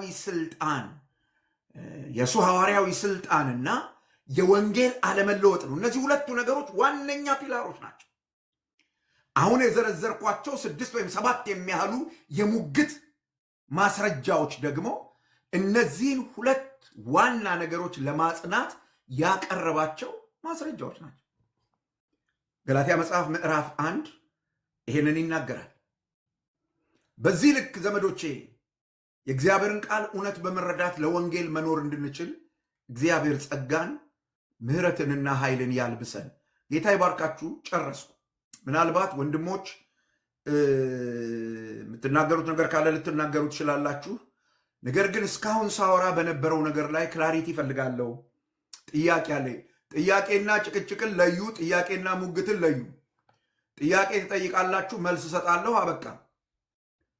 ሙግት አይደለም፣ እዚህ ጭቅጭቅም አይደለም። ስለዚህ ጥያቄ ልትጠይቁ የምትመጡ ሰዎች ባስተማርኩት ጉዳይ ላይ ብቻ ገላትያ መጽሐፍ ምዕራፍ 1 ቁጥር 6 እስከ 24 ቁጥር በቁጥር በዝርዝር አንስቼ ተናግሬያለሁ። በዚያ ላይ ጥያቄ ያለኝ የሚል ሰው ካለ ይግባ፣ እንነጋገር። ከሌለ በወንጌል እመኑ ወገኖች። ወንጌል ብቻ ይለውጣል። ወንጌል ብቻ ያድናል። በወንጌል ለማመን የምትፈልጉ ወገኖች በእውነት በውስጥ በኩል ብታገኙን፣ ኤርምዬ እንዴት ሊያገኙን እንደሚችሉ ብትነግራቸው ደስ ይለኛል። ያለዚህ ወንጌል መዳን የለም። ያለዚህ ወንጌል መዳን የለም። አንድ ወንጌል ነው ያለው። ያ ወንጌል ኢየሱስ ክርስቶስን በማመን ብቻ ይዳናል የሚል ነው። ጌታ ቢፈቅድና ብንኖር የሚቀጥለው ሳምንት ምዕራፍ 2ን ከዚህ ወንጌል አንጻር እናነሳለን። ሐዋርያው ምዕራፍ 1ና ምዕራፍ 2 ላይ ወንጌልን እየመከተ ስለሆነ ያለው በዚህ አግባብ ለማየት ጥረት እናደርጋለን። ዛሬ አበቃሁ። ኤርምዬ ወደ አንተ መልሻለሁ።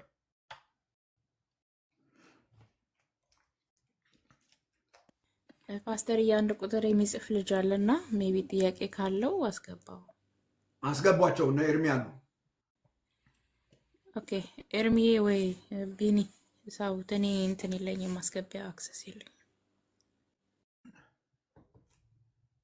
ሞዴሬተሮቹ እነ ኤርሚ ናቸው። ምን እንደሚደረግ እኮ አላውቅም። ነገር ወይም ደግሞ ጥያቄያችሁን ኮሜንት ላይ ጻፉት፣ ፓስተር ስለሚያየው መመለስ ይችላል። አይ ኮመንት ላይ መልስ አልሰጥም። አይ መግባት አለባቸው፣ ግድ ነው። እሺ ብዙህ ነው ኢየሱስ ይላል እንትኑ ፕሮፋይሉ። ይሰማል ወዳጄ? ይሰማል። ጥያቄ በ3 ዓመት ውስጥ በሐረብ ሀገር ተቀመጠ ካልን 3 ዓመት ወንጌል አልሰበከም ማለት ነው እዛ ሀገር ላይ? ይሄ አሁን ያነበብነው የመጽሐፍ ቅዱስ ክፍልም ሌሎች የመጽሐፍ ቅዱስ ክፍሎችም ፍንጭ አይሰጡም በዚህ ጉዳይ። ነገር ግን ብዙ የመጽሐፍ ቅዱስ ተማሪዎች አንድ ቃል ላይ ኢንፈሲስ ይሰጣሉ ኮንቴክስቹዋሊ፣ እዚህ አሁን ያነሳሁት የመጽሐፍ ቅዱስ ክፍል ላይ፣ እሱም ልጁን በእኔ ሁኔታ ሊገልጥ በወደደ ጊዜ የሚለው እና ቅዱስ ጳውሎስ ዝግጅት ነው ያረገው ነው የሚሉት። አልሰበከም፣ ዝግጅት ነው ያረገው። መስበኩን ከኢየሩሳሌም መልስ በኋላ የሄደባቸውን ቦታዎች በመጥቀስ ነው የተናገረው። ደማስቆ ማን ነው በአረብ ምድር መስበኩን አልተናገረም ጳውሎስ እና ትንሽ ብለሪ ነው። ብዙዎቹ ግን የሚስማሙት እንደሱ ነው፣ በዚህ አውዳዊ በሆነው የእግዚአብሔር ቃል መሰረት ማለት ነው።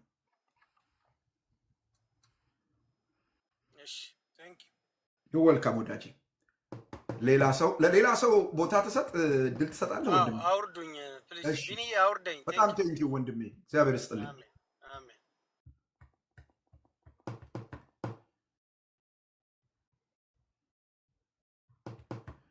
እሺ መቀበል እንችላለን። ገስት ላይ ያሉ ሰዎች ግን እርግጠኛ አይደለሁም። ጥያቄ ይኖራቸው አይኖራቸው፣ ጥያቄ ያላችሁ ብቻ አንድ ቁጥር ጻፉልንና እኔ ልሳባችሁ።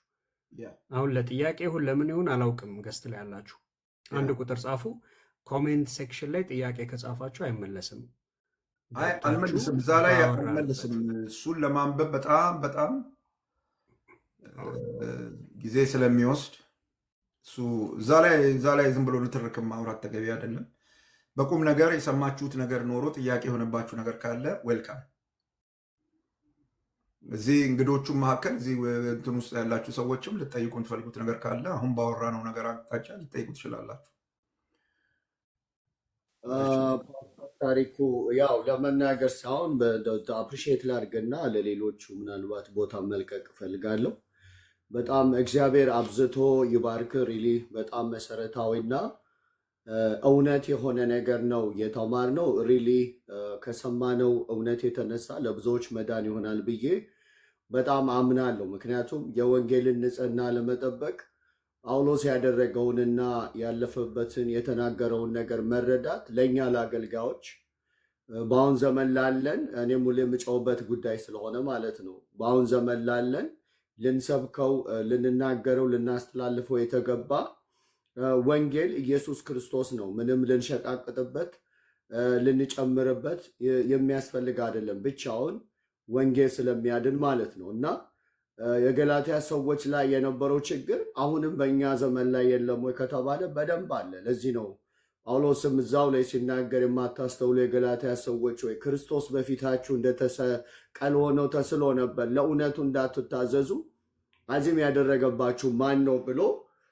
በጣም ትኩረት ሰጥቶ በዚህ ጉዳይ ላይ የተሟገተበትንና የወንጌልን ንጽሕና ለመጠበቅ የሄደበት መንገድ እኛም በጣም ትልቅ ትኩረት አድርገን እየሰራንበት ያለ ስለሆነ በዚህ እውነት ላይ ትውልድ ሁሉ ይህንን ማድረግ እንዳለበት መንፈስ ቅዱስ በአንተ አልፎ ተናግሮናል እና ከስርዓት ከወግ ውስጥ ባለፈ ክርስቶስ ኢየሱስ በመስቀል ላይ ተሰቅሎ የሰራው ስራ በጣም መሰረታዊና የሆነ እውነት ነው። ስለዚህ ብዙ ጊዜ አንዳንድ አገልጋዮች የተረገመ ነው የሚለው ትክክለኛ ትርጉሙን በእውነት ዛሬ ስለገለጥከው ብዙ ሰው ያ እውነት ሲገባው በጣም ጥንቃቄ ያደርጋል ብዬ አስባለሁ። ከጸጋው መለየት ከእግዚአብሔር መለየትን የሚያመጣ እንደሆነ በእግዚአብሔር ወንጌል ላይ የሰዎችን ሀሳብ የባህልን እና የሃይማኖትን ተረት ወግን ምናምን ጨምሮ ለመዳን ሰዎችን በዚህ በኩል እንዲያርጉ እያሉ የሚያደርጉት ነገር ትክክለኛ ያልሆነ እንደሆነ በጣም ብዙ በእውነት እያንዳንዷን ነገር ስትናገር ጽፌዋለሁ። በጣም ትልቅ ትኩረት ደግሞ ልናደርግበት የሚገባ ወንጌል እግዚአብሔርን የሚያከብር ህይወት ይፈጥራል። በጣም እግዚአብሔር የሚከብርበትን ህይወት የሚፈጥር ነው። ይህንን በጣም የሚገርመው ሐዋርያው ቅዱስ ጴጥሮስ የተናገረው አንድ ሀሳብ አለ። እሱን ማለት እፈልጋለሁ። ምን አለ? ማንም ሰው የሚናገር ቢሆን እንደ እግዚአብሔር ቃል ይናገር፣ የሚያገለግልም ቢሆን እግዚአብሔር በሚሰጠኝ ኃይል ነው ብሎ ያገልግል። ክብርና ስልጣን እስከ ዘላለም ድረስ ለእርሱ የሚሆነው በኢየሱስ ክርስቶስ በኩል እግዚአብሔር በነገር ሁሉ ይከብር ዘንድ ነው ይላል። እግዚአብሔር ይከብር ዘንድ ነው ይላል። ስለዚህ ጳውሎስ የሰበከው ወንጌል በሰው እውነት ላይ በሰው ፈቃድ ላይ የተመሰረተ እንዳልሆነ ራሱ ጌታ ኢየሱስ የገለጠለት እንደሆነ አውቀን እኛም በዚህ እውነት መሰረት ላይ ተመስርተን ወንጌልን በአግባቡና በስርዓቱ ለትውልድ ሁሉ ልናስተላልፍ እግዚአብሔር የሚከብርበት በዛ በወንጌል በኩል እግዚአብሔር የሚከብርበት እንደሆነ አውቀን ይህንን ማድረግ እንዳለብን በጣም ብዙ የተናገርካቸው መሰረታዊ የሆኑ ነጥቦች አሉ። ሁሉንም ማለት ባልችልም ዛሬ የበለጠ እግዚአብሔር መንፈስ ቅዱስ በዚህ እውነት ስላስተማረን ለወንጌል ያለን ጥንቃቄ በጣም የከበረ እና ቦታ ልንሰጠው የሚገባ መሆኑን ስለተማርን እግዚአብሔርን በጣም አመሰግናለሁ። ስለአንተ እግዚአብሔርን አመሰግናለሁ። አሁንም በእውነት እግዚአብሔርን ጸጋውን ያብዛልን። ተንኪው ተባረክልኝ። ሁላችሁንም እዚህ ያላችሁትን ገጽ ላይ ሰላም ብያለሁ። ከታች ያላችሁትንም ሰላም ብያለሁ። ጌታ ኢየሱስ ሁላችሁንም ይባርክ። ተባረኩ። አሜን። ቴንኪዩ። ክብረት ይስጥልን ወንድማችን። እንግዲህ በዚህ በገላትያ መጽሐፍ ውስጥ አንዱ አሁን ብዙ ጊዜ እንደ ስተት ተደርጎ የሚነገር ነገር አለ። እግረ መንገዴን ባነሳው ጥሩ የሚሆን አምስቱ ሶላዎች ይባልና ሐዋርያቱን ማያውቁት ይባላል። ሶላ ክርስቶን የጻፈው ጳውሎስ ነው። ሉተር ከየትም አላመጣው። ክርስቶስ ብቻ የሉተር ትምህርት ሳይሆን ሉተር ከጳውሎስ የወሰደው ትምህርት ነው። ስለዚህ ሉተር ሐዋርያዊ ነው። ይኸው ጳውሎስ የወንጌልን ንጽህና ለመጠበቅ አንድ ቁጥር የሚጽፉ ሰዎች አሉ። ቢን ያስገባቸው አንድ ቁጥርን ማን ነው? የወንጌልን ንጽህና ለመጠበቅ ያቀረበው ሙግት ይሄ ክርስቶስ ብቻ የሚል ሌላ ቅይጥ አያስፈልግም የሚል የጳውሎስ ሙግት ይሄ ነበር።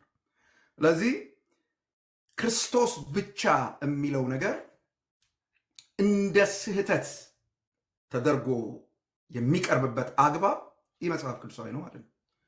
ኦኬ፣ ጥያቄ ያለው ሰው ካለ ይምጣ። ያስገባቸው ነው ግን አይገቡም። ለምን እንደሆነ አንደኛው ፉገራ ይመስለኛል። ቤንያው ተዋቸው፣ አይቻቸዋለሁ፣ ገብቻ አይቻቸዋለሁ። ተዋቸው። ፓስተርዬ ጌታ እግዚአብሔር ዘመንን ይባርክ። እየሰማን ነበረ በጥሞና ማለት ነው።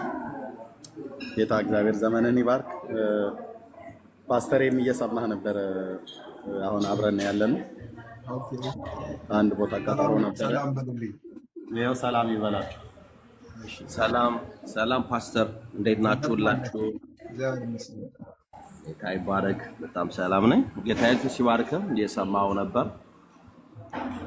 ተባረኩ። ጌታ ጸጋ ያብዛላችሁ። አሜን አሜን። አሁን ፓስተር ጥያቄ ያላችሁ ሰዎች ካላችሁ ለሁለት እና ለሶስት ሰዎች እንሰጣለን። ጥያቄ ያላችሁ ሰዎች ካላችሁ ለምን አንዳንድ ሰው ገብቶ ሪፍሌክት ማድረግ አይደለም የሚያስፈልገው። ሪፍሌክት አይደለም። ሪፍሌክት እንድታደርጉ እኔም አልፈልግም። ጠይቁ። ጥያቄ ነው። ጥያቄ የምጠይቁ ሰዎች ካላችሁ ሁለት ሶስት ሰዎችን ጥያቄ እንሰጣለን በዛሬ ባስተማረው ላይ ማለት ነው። ካልሆነ ያደክሙሃል። ሌሎች ከፈለጉ እንጨርሳለን። እንደሱን ማድረግ ያለብን። ተባረኩ። ዘግይታችሁ የመጣችሁ ሁላችሁንም ሰላም ብያለሁ። ቅድም ሰላም ያላልኳችሁ እነ ቢኒያን ሰላም የሚል አለ። እንግዲህ ባለቀ ሰዓት የመጣው እንግዳና ጸጋአብ ነው። ሁለት ሰዎች ይታዩኛል። ቢኒዬ አስገባቸው። አንዳንድ ቁጥር እየጻፉልን ነው። እንግዳና ጸጋአብ። ኦኬ፣ ልክ ነኝ። ጸጋአብ ነው የገባሁ። ጥጋቡ ነው። ሰላም ለእናንተ ይሁን። ሁላችሁንም ድምፄ ይሰማል? በጣም ቴንኪዩ። እንደዚህ አይነት ትምህርት በዚህ ሰዓት ማግኘታችን በጣም ትልቅ ነገር ነው እና አንድ ጥያቄውን መልሰልኛል አሁን ስታወራ እና ሌላኛው ደግሞ ሐዋርያው ጳውሎስ ወደ ደማስቆ እየሄደ ባለበት ጊዜ ነው አይደል ወንጌልን እግዚአብሔር የተገለጠለት ሐዋርያ ስራ ውስጥ የምናገኘው እና ከዛ በኋላ ነው ወይስ ቀጥታ ወደ አረብ ሀገር 3 ዓመት እየሄደው? እሱን ትንሽ እንድታብራራልኝ ስለፈለኩ ነው ፓስተር። ልክ አሁን አንተ እንዳልከው ከደማስቆ መገለጥ በኋላ ነው ለ3 ዓመት ወደ አረብ ምድረ በዳ ሄዶ እንደቆየ የሚናገረው። ይህንን ቦታ ምናልባት ትንሽ ግራ እንዳጋባን በመስጋት ነው የማልናገረው። ይሄ ቦታ ኤልያስ አንደኛ ነገሥት ምዕራፍ 17 ላይ የምታገኙት ኤልያስ ወይም የብሉይ ኪዳን ነቢያቶች ኤልያስ ጊዜ የነበሩ ሰዎች ለጸሎት ይሄዱበት የነበረ ቦታ ነው ቦታው እና ከዛ ተነስተው ነው የሚሉት እና ከደማስቆ በኋላ ነው ወዳጅ፣ ያንተን ጥያቄ ባጭሩ ለመመለስ ከደማስቆ በኋላ ነው። በጣም አመሰግናለሁ። በጣም ነው የምወዳችሁ ኤርሚ፣ ሁላችሁ ነው። በዚህ አጋጣሚ እድሉን አግኝቼ ላውራ ብዬ ነው። ጌታ ኢየሱስ ዘመናችሁን ይባርክ። ሁል ጊዜ እከታተላለሁ፣ ኤርሚ ጋር እገባለሁ እና ይህ የማይገኝ እድል ነው። ፓስተር እውነት ጌታ እግዚአብሔር ዘመንህን ይባርክ።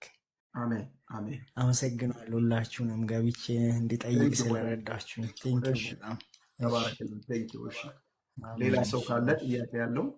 ሁለት ሰዎች ነበሩ አንዳንድ ቁጥር ሲጽፉ ያየሁት። እሱን አውርደው ሌሎች ሰዎች ይግቡ። ቢኒዬ እሺ ቴንኪው እንግዲህ እሺ ይሄ ቆይ ጥጋቡን የመጨረሻ ነው ማስገባው። እሺ ኔትወርክ አስቸግሮ ካልገባ ግን ያው ወይ በጌታ ፍቅር ልሸኘው ይችላል ወይ አይቶ ኔትወርክ አስቸግሮት እንዳይሆን ምህረት አድርጋት።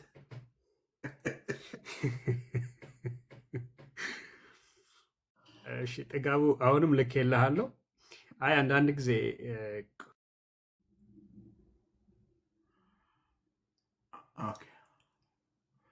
ጥያቄ ያላችሁ ወገኖቼ ካላችሁ አሁን ባስተማርኩት ጉዳይ ላይ መምጣት ትችላላችሁ። አይ ጥጋቡ እየገባ አይደለም። እሺ ገስት ላይ ከላክ ወይ ጥጋቡ ላስገባ ሞክሬያለሁ፣ ልስብህ አልቻልኩም። ገስቱ ላይ 17 ሰዎች ያለው እዛ ገስቱ ጋር ገብታችሁ ያላችሁ ሰዎች ጥያቄ ኖሯችሁ ከሆነ አንድ ቁጥር ጻፉና ቢኒ እንዲያስገባችሁ አድርጉ። 3 ሰዓት ከ15 ደቂቃ ሆኗል። አሁን ረጅም ሰዓት ነው የወሰድነው። ጥያቄ ከሌላችሁ ይበቃል ፓስተር። እሺ በቃ ወንድሞች የምትሉት ነገር ካለ ኤርሚዬ የምትሉት ነገር ካለ በሉና ጨርሱ። እኔ ጨርሻለሁ። እሺ እኔ የምለው በድጋሚ ጌታን እናመሰግናለን። እንዲህ አይነት ጊዜ እንዲበዛልን ነው እኔ ምኞቴ። ከቻልክ በሳምንት 2 ቀን ቢሆንልን ብዬ ሀሳብ እሰጣለሁ። ሌላ ቀን ካለ የምትችልበት ማጥጣት ካለ አይቴ በቤተክርስቲያንም አገልግሎት አለ። ግን ከሆነም ይሄንኑ መቀጠል እንችላለን በሳምንት 1 ቀን። ለጊዜው በዚህ ትንሽ እንቆይና ትንሽ እንቆይ። በዚህ ያሉንን ነገሮች ለማመቻቸት ጊዜ እፈልጋለሁ። ያ ተባረኩ። በእኔ ሐሙስ ነው፣ በኢትዮጵያ ምሽት ግን ሁሌ ከ2 ሰዓት ጀምሮ ሮብ ማለት ነው። በአሜሪካ ደግሞ አፍተር ኑን ላይ ነው ያለው፣ በፓስተር ኢስት ኮስት ላይ ባለው። በቃ እዚህ መጽሐፍትን እንማር። እዚህ ቤት አለ። ይሄ ፕሮግራም በቃ ፓስተር እስከዚህ ድረስ ነው የምወስደው፣ ከዚህ በኋላ አልችልም ብሎ እስኪል ድረስ እንቀጥላለን። እዚህ ጥሩ ሰሚዎች እና የሰማኑን ደግሞ የምናሰላስልም ህይወታችንም ላይ አፕላይ ለማድረግ ለአገልግሎታችንም ለህይወታችንም የሚጠቅመን ነው። ለሌላውንም ትውልድ ለማገልገል ራሳችንም ለመገልገል እጅግ የምንጠቀምበት ነገር ነው እና ተባረክ ፓስተር፣ እየጸጋ ይብዛልህ። ላልሰሙ ሰዎች በሌላ ጊዜ እንዲመጡ ሼር በማድረግ ቋሚ ነው የምናደርገው እና ይሄን እናድርግ ላለው ተባረኩ። ጸጋ ይብዛላችሁ ወገኖችም። እንደዚሁ የምትሉት ካለ አጠር አድርጉና አንዳንዴ አገልግሎት ይደክማል። ሰው ካገለገለ በኋላ ማረፍ አለበት ምናምን ነገር። እድሉን ለሌሎች ልስጥ እና ፓስተር እዚህ ጋር እናብቃ። ተባረክ። ጸጋ ይብዛልህ።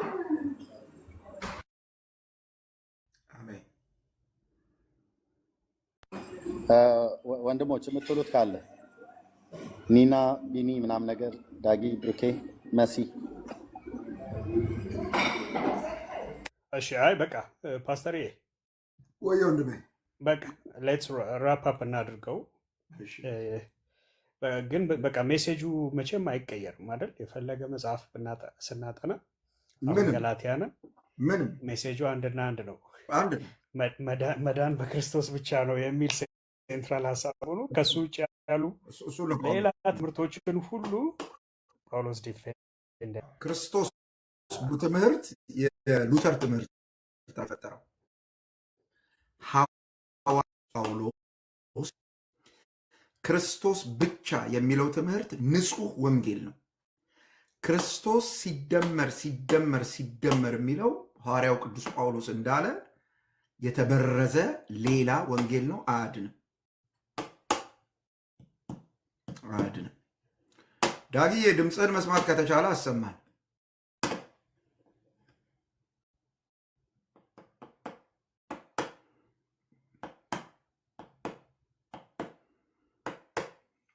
አሜን። ዳጊ እንደዚህ ከሆነ አይችልም ማለት ነው። እንደዚህ ከሆነ አይችልም። ፓስተር ይቅርታ፣ ሰላም እንዴት ናችሁ ብያለሁ። ከልጆች ጋር ስላለው ነው። በጣም እግዚአብሔር አብስቶ ይባርክ ፓስተር። በእውነት በጣም የናፈቀኝ ፓስተር ታሪኩን ነበረ ያስታወስከኝ። በጣም ከልጅነት ጀምሮ የምወደው የማከብረውን በጣም ጌታ አብስቶ ይባርክ። ሁላችሁንም ሰላም ብያለሁ። አሜን አሜን። ፓስተርዬ፣ ኤርምዬ፣ መስዬ፣ ብሩክዬ፣ ኒናዬ፣ የጠፋ ወንድማችን ቢንዬ፣ ታች ያላችሁ ሁሉ ሰላም ብያለሁ። ተባረኩ። እግዚአብሔር አክብራችሁ። አሜን።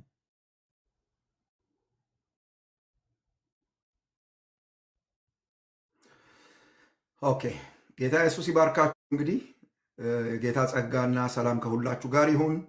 ሼር በማድረግ ታብታብ በማድረግ ያገለገላችሁን ወገኖች፣ ለሌሎች መልእክቱን እንዲደርስ ያደረጋችሁ ሁሉ እግዚአብሔር ይባርካችሁ።